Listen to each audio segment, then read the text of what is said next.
Twelfth की chemistry का first chapter पढ़ रहे हैं हम लोग सॉल्यूशंस में हम फिफ्थ टॉपिक पढ़ चुके हैं जो था हमारा हेनरीज लॉ सॉल्युबिलिटी, हमने उसमें पढ़ा। टॉपिक 6 में हमें पढ़ना है vapour pressure of liquid solutions. तो vapour pressure of liquid solution में हमें पता है कि लिक्विड सॉल्यूशन कब बनेगा, जब सॉल्वेंट हमारा लिक्विड होगा और सॉल्यूट हमारा या तो गैस हो या तो लिक्विड हो या तो सॉलिड्स हो। तो पिछला टॉपिक जो हमने फिफ्थ टॉपिक पढ़ा था उसमें हम गैस इन लिक्विड्स का वेपर प्रेशर कैलकुलेट कर चुके हैं हेनरीज लॉ के थ्रू। हेनरीज लॉ क्या कहता है? Partial pressure equals to Henry's constant into mole fraction. ये हम पिछले लेक्चर में पढ़ चुके हैं। अब हम पढ़ेंगे जब सॉल्यूट हमारा लिक्विड हो और सॉल्वेंट हमारा लिक्विड हो। यहां पर आएगा एक्शन में राउल्ट्स लॉ। राउल्ट्स लॉ पढ़ेंगे और Raoult's law as a special case of Henry's law पढ़ेंगे।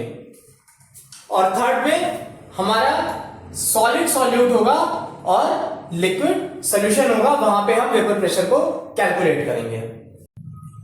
तो हम आते हैं राउल्ट्स लॉ पे। राउल्ट्स लॉ कब यूज होता है? जब हमारा सॉल्यूट जो है वो एक वोलाटाइल लिक्विड हो और सॉल्वेंट भी हमारा एक वोलाटाइल लिक्विड हो। तो राउल्ट्स लॉ की शर्त यह है कि हमारा सॉल्यूट और सॉल्वेंट दोनों वोलाटाइल लिक्विड होना चाहिए।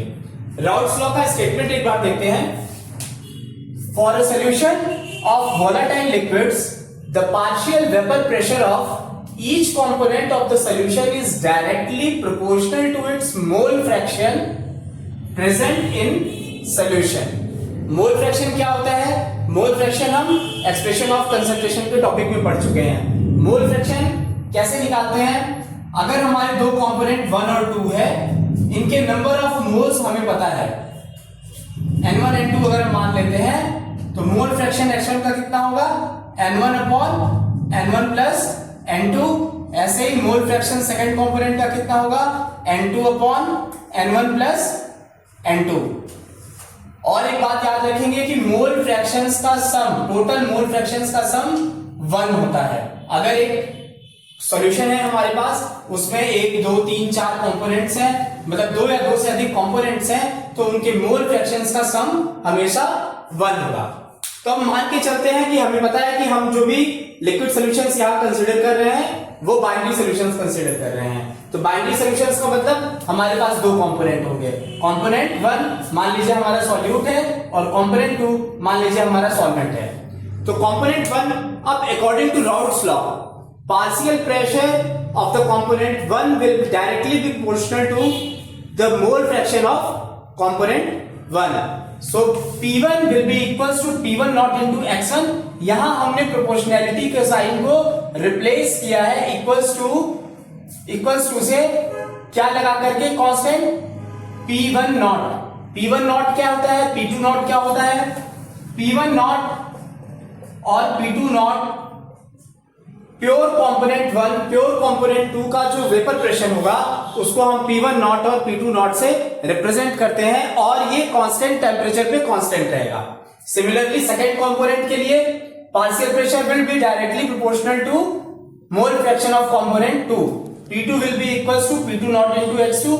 P2 नॉट क्या है? प्योर कंपोनेंट 2 का जो वेपर प्रेशर है। अब हम यहां पे 11th का एक टॉपिक यूज करेंगे, Dalton's law of partial pressure, जो ये कहता है कि अगर एक सॉल्यूशन है, क्लोज वेसल में अगर एक सॉल्यूशन है तो उसमें जितने भी कंपोनेंट्स होंगे उन कंपोनेंट्स का जो पार्शियल वेपर प्रेशर होगा उनका समेशन ही उस सॉल्यूशन के वेसल में टोटल प्रेशर होगा। P total will be equals to partial pressure of component 1 plus partial pressure of component 2। P1 को यहां रिप्लेस करेंगे P1 नॉट X1 से, सिमिलरली P2 को रिप्लेस करेंगे P2 नॉट X2 से। तो हमारा टोटल प्रेशर क्या आ जाएगा? P1 not. फिर हम यहां X1 को रिप्लेस कर सकते हैं किससे? 1 माइनस X2 से। क्यों कि X1 plus X2 will be equals to 1। क्यों कि ये दोनों क्या है, मोल फ्रैक्शंस ऑफ कंपोनेंट 1 और 2 है सॉल्यूशंस में, और हमें पता है कि मोल फ्रैक्शंस का सम किसी सॉल्यूशन में 1 होता है। तो P total will be equals to P1 naught in bracket 1 minus x2, x1 equals to 1 minus x2 से हमने रिप्लेस कर दिया, plus P2 naught into x2।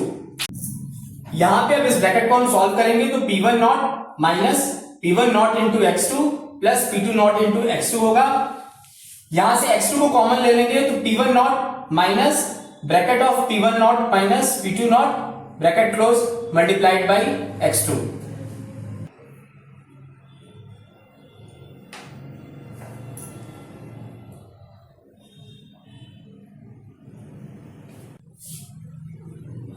हमने देखा कि P टोटल इक्वल्स टू क्या डिराइव होकर आया, P1 naught plus P2 naught minus P1 naught multiplied by mole fraction of the component 2 that is x2।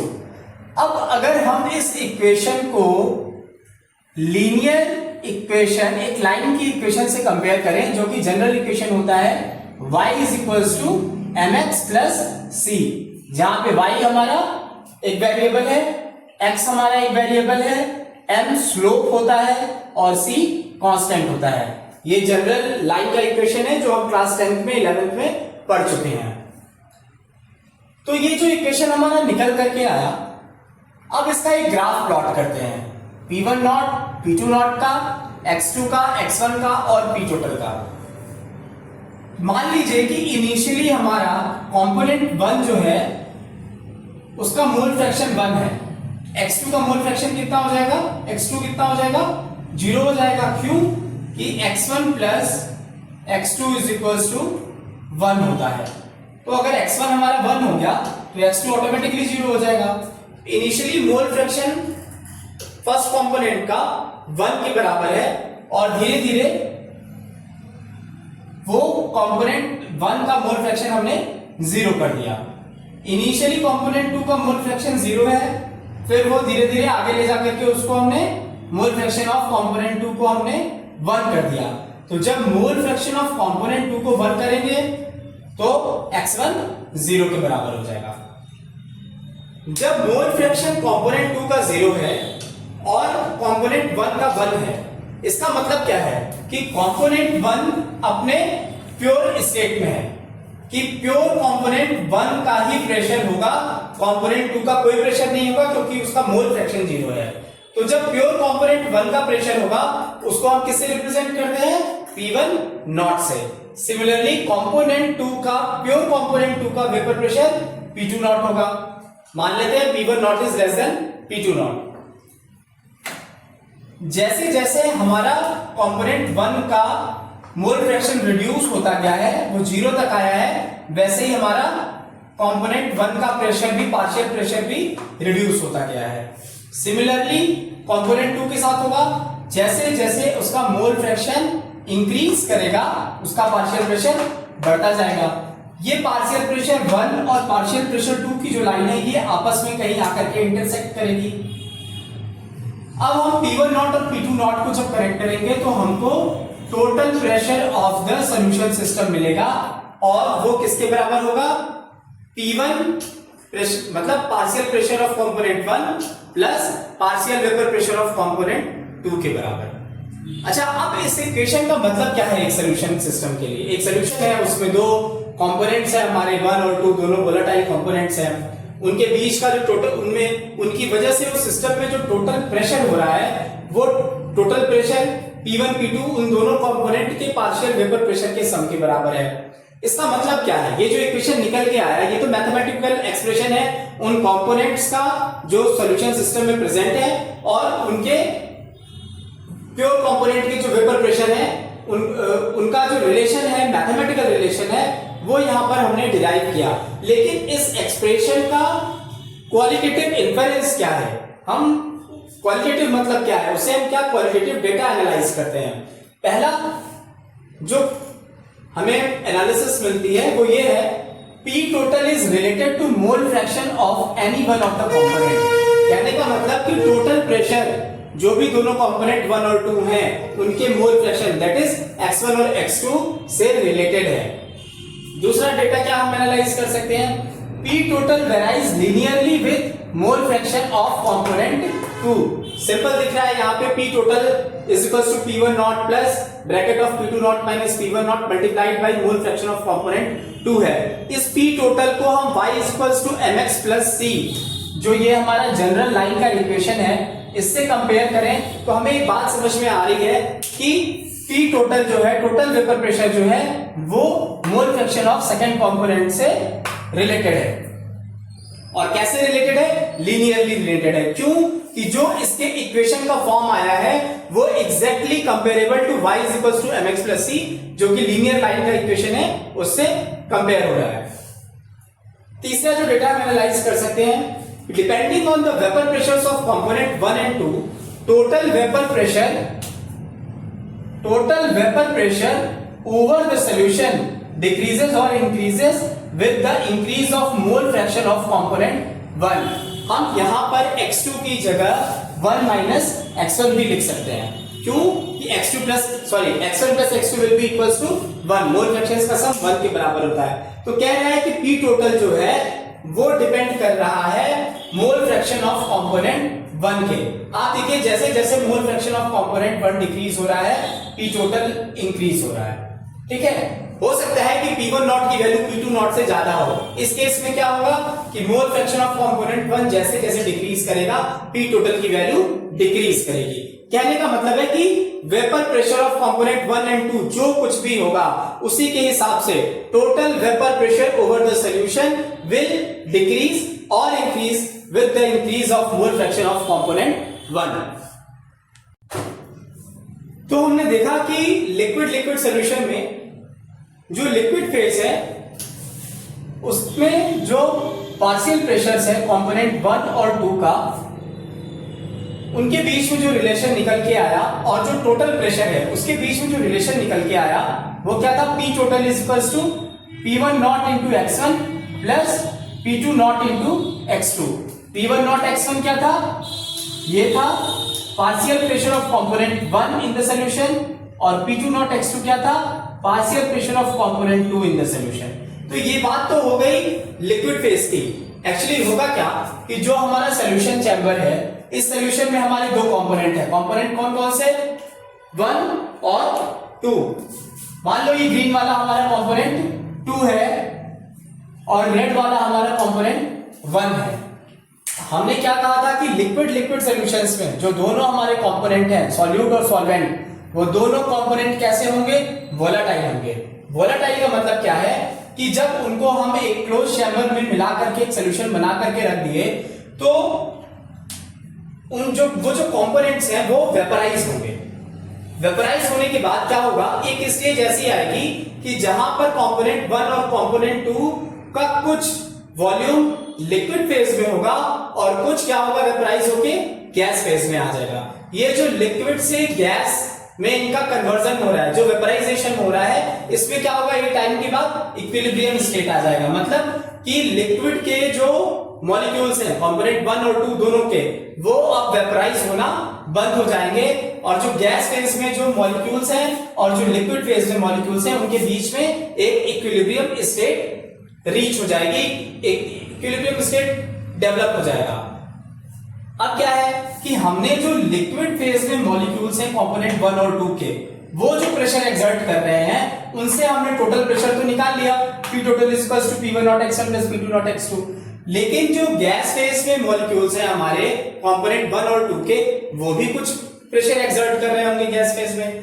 तो गैस फेज में वो जो प्रेशर एक्सर्ट कर रहे हैं वो कैसे निकालेंगे? क्लास 11 में हम पढ़ चुके हैं Dalton's law of partial pressure in gas phase. वो क्या कहता है कि किसी भी कंपोनेंट का जो पार्शियल प्रेशर होगा गैस फेज में, वो उस कंपोनेंट के मोल फ्रैक्शन मल्टीप्लाइड बाय उसके टोटल प्रेशर के बराबर होगा। मतलब कंपोनेंट 1 का जो पार्शियल प्रेशर होगा वो क्या होगा? कंपोनेंट 1 के मोल फ्रैक्शन और P टोटल की मल्टीप्लिकेशन के बराबर। गैस फेज का जो मोल फ्रैक्शन है कंपोनेंट 1 और 2 का, उनको हम y1 और y2 से रिप्रेजेंट करेंगे, और P1 P2 ये गैस फेज का प्रेशर होगा, y1 y2 गैस फेज में कंपोनेंट 1 और 2 का मोल फ्रैक्शन है, y1 और y2 गैस फेज में कंपोनेंट 1 एंड 2 का मोल फ्रैक्शन है। लिक्विड फेज में क्या था x1 x2, गैस फेज में क्या है y1 y2, और P टोटल हमारा पूरे सोल्यूशन सिस्टम का जो टोटल प्रेशर है वो है। तो इन जनरल हम कह सकते हैं Ti is equal to yi into P total. I क्या है ith number of components, ith I is equal to ith number of components in the vapour phase. चूंकि हम यहां पर बाइनरी सॉल्यूशंस की बात कर रहे हैं तो हमारे पास दो ही कंपोनेंट होंगे, मतलब I की मैक्सिमम वैल्यू क्या हो सकती है 2। तो फर्स्ट कंपोनेंट के लिए P1 equals to y1 into P total, और सेकंड कंपोनेंट के लिए P2 equals to y2 into P total. P1 P2 क्या है कंपोनेंट 1 और 2 का गैस फेज में पार्शियल प्रेशर। अब टॉपिक 6 में जो हमारा vapour pressure of liquid solution हम पढ़ रहे हैं उसमें हम क्या करेंगे कि हेनरीज लॉ और राउल्ट्स लॉ को कंपेयर करेंगे। Raoult's law as a special case of Henry's law, बहुत सिंपल सा टॉपिक है। हेनरीज लॉ में हमने क्या पढ़ा था कि जब हमारा सॉल्यूट कोई गैस हो और सॉल्वेंट लिक्विड हो तो जो पार्शियल प्रेशर होगा, पार्शियल वेपर प्रेशर होगा, वो किसके बराबर होगा मोल फ्रैक्शन गैस कंपोनेंट के multiplied by Henrys constant KH। Raoult's law में हमने क्या पढ़ा कि दो वोलेटाइल कंपोनेंट्स हैं, उसमें से किसी भी एक वोलेटाइल कंपोनेंट का जो पार्शियल वेपर प्रेशर होगा वो उसके मोल फ्रैक्शन मल्टीप्लाइड बाय उसके प्योर कंपोनेंट के वेपर प्रेशर के बराबर होगा। तो हेनरीज लॉ हमारा क्या निकल के आया P equals to KH into X, और P1 और राउल्ट्स लॉ में क्या निकल के आया P1 equals to P1 naught into X1। अब कंपेयर करते हैं।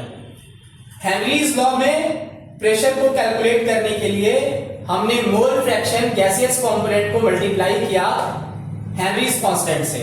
राउल्ट्स लॉ में हमने पार्शियल वेपर प्रेशर को कैलकुलेट करने के लिए उस वोलेटाइल कंपोनेंट के मोल फ्रैक्शन से मल्टीप्लाई किया उस वोलेटाइल कंपोनेंट के प्योर कंपोनेंट के वेपर प्रेशर से।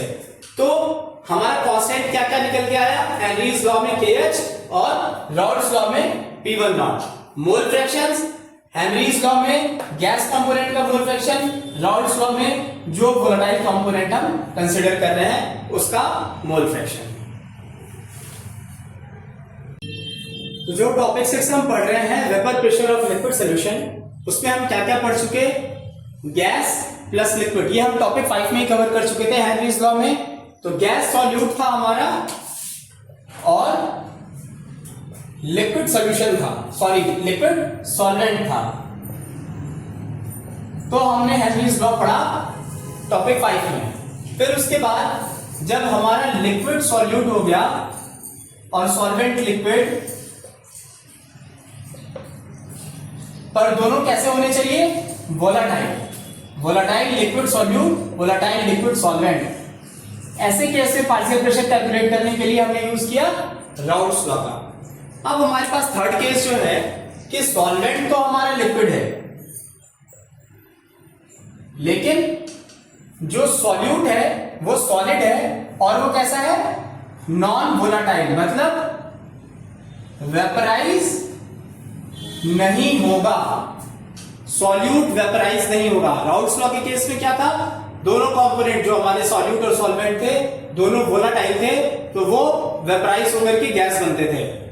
हेनरीज लॉ के केस में क्या था कि सॉल्यूट ही हमारा गैस था, उसको वेपराइज वो तो होना ही था, गैसियस स्टेट में वो तो है ही, सॉल्यूट ही गैसियस स्टेज में है। लेकिन जब हमारा थर्ड केस जो है जिसमें हम लिक्विड सॉल्वेंट में सॉलिड नॉन वोलेटाइल मिला रहे हैं, तो वो नॉन वोलेटाइल कंपोनेंट होने की वजह से सॉल्यूट वेपराइज नहीं होगा, मतलब गैस फेज में सिर्फ और सिर्फ वेपराइज लिक्विड सॉल्वेंट ही होगा। तो मतलब इनिशियली हमने क्या लिया प्योर कंपोनेंट 1, सॉल्वेंट जो है हमारा उसको हम 1 से अगर रिप्रेजेंट कर रहे हैं तो वो लिक्विड स्टेट में हमने प्योर सॉल्वेंट 1 को लिया। अच्छा, अब ये जो सॉल्वेंट हमारा लिक्विड सॉल्वेंट है ये कैसा है, ये वोलेटाइल है। जब हम इसको प्योर स्टेज में लेंगे, प्योर स्टेट में लेंगे, तो कुछ वेपर्स इसके वेपराइज होकर के गैस फेज में जाएंगे और कुछ लिक्विड स्टेज में रहेंगे, फिर इनके बीच में एक डायनामिक इक्विलिब्रियम आ जाएगा, गैस फेज में भी 1 के कंपोनेंट होंगे, अरे 1 कंपोनेंट 1 के मॉलिक्यूल्स होंगे गैस फेज में भी, और कंपोनेंट 1 के लिक्विड फेज में भी मॉलिक्यूल्स होंगे। तो यहां पे जो प्योर कंपोनेंट 1 का प्रेशर होगा उसको हम किससे रिप्रेजेंट करते हैं? P1 नॉट से। जैसा कि हमने रॉल्स लॉ में देखा, प्योर कंपोनेंट के वेपर प्रेशर को किससे रिप्रेजेंट करते हैं? P1 नॉट से। अब क्या है कि इस प्योर सॉल्वेंट 1 में हम एक नॉन वोलाटाइल सॉल्यूट 2 मिक्स कर देते हैं। तो क्या होगा कि जो ये सॉलिड पार्टिकल्स हैं नॉन वोलाटाइल सॉल्यूट के, ये रेड कलर से मैं इनको शो कर रहा हूं, ये जो नॉन वोलाटाइल सॉल्यूट पार्टिकल्स हैं ये लिक्विड पार्टिकल्स के साथ बाइंड हो जाएंगे किसी भी फोर्स की वजह से, वान डेर वाल फोर्स की वजह से, किसी भी इंटरमॉलिक्यूलर अट्रैक्शन फोर्स की वजह से बाइंड हो जाएंगे। तो ये क्या करेंगे कि जो लिक्विड के गैस फेज में मॉलिक्यूल्स हैं, जो लिक्विड सॉल्वेंट के गैस फेज में मॉलिक्यूल्स हैं, वो कंडेंस होकर के इस सॉल्यूशन के अपर सरफेस पे ड्रॉप करेंगे और इन सॉलिड मॉलिक्यूल्स के साथ बाइंड हो जाएंगे। तो होगा क्या कि ये जो सॉलिड के मॉलिक्यूल्स हैं ये लिक्विड के मॉलिक्यूल्स को अब वेपराइज नहीं होने देंगे। क्यों? ये लिक्विड मॉलिक्यूल्स के साथ इंटरमॉलिक्यूलर बॉन्डिंग कर चुके हैं, किसी तरह की इनके साथ बॉन्डिंग हो चुकी है, और ये लिक्विड मॉलिक्यूल्स को एस्केप होकर के गैस फेज में नहीं जाने देंगे। जब ये लिक्विड मॉलिक्यूल्स के साथ बाइंड हो जाएंगे, सॉलिड पार्टिकल्स, ये जो सॉल्यूट है हमारा, ये लिक्विड मॉलिक्यूल्स के साथ बाइंड हो जाएगा, तो लिक्विड मॉलिक्यूल्स एस्केप नहीं कर पाएंगे गैसियस फेज में। तो होगा क्या? गैस फेज में लिक्विड मॉलिक्यूल्स के जो नंबर्स हैं वो रिड्यूस होने लगेंगे, जिसकी वजह से वेपर प्रेशर उनका गैसियस फेज में रिड्यूस होने लगेगा। गैसियस फेज में वेपर प्रेशर रिड्यूस होने लगेगा। किसका? लिक्विड मॉलिक्यूल्स जो वेपराइज होकर के जा रहे थे प्योर लिक्विड सॉल्वेंट से। तो अब क्या है कि जो वेपर प्रेशर होगा वो सिर्फ और सिर्फ गैसियस फेज में जो वेपर प्रेशर होगा वो सिर्फ और सिर्फ कंपोनेंट 1 की वजह से होगा। क्यों? कि वही कंपोनेंट 1 है जो वोलेटाइल है और वही वेपराइज होगा। कंपोनेंट 2 हमारा नॉन वोलेटाइल है तो वेपराइज नहीं होगा। तो सिंपल हम रॉल्स लॉ लगाएंगे। रॉल्स लॉ क्या कहता है कि partial pressure of component in the vapour phase will be directly proportional to mole fraction. Mole fraction हमारा क्या होगा कंपोनेंट 1 का? मान लिया आपने x1 है। अब हम यहां पर इस प्रोपोर्शनैलिटी के साइन को हटाने के लिए P1 नॉट से x1 को मल्टीप्लाई करेंगे। P1 नॉट क्या है हमारा? प्योर सॉल्वेंट 1 का वेपर प्रेशर। तो P1 equals to x1 into P1 nought. ये सिंपल है हमारा। सॉलिड नॉन वोलेटाइल सॉल्यूट को जब हम वोलेटाइल लिक्विड सॉल्वेंट में मिलाते हैं तो पार्शियल प्रेशर सिर्फ और सिर्फ लिक्विड सॉल्वेंट का होता है।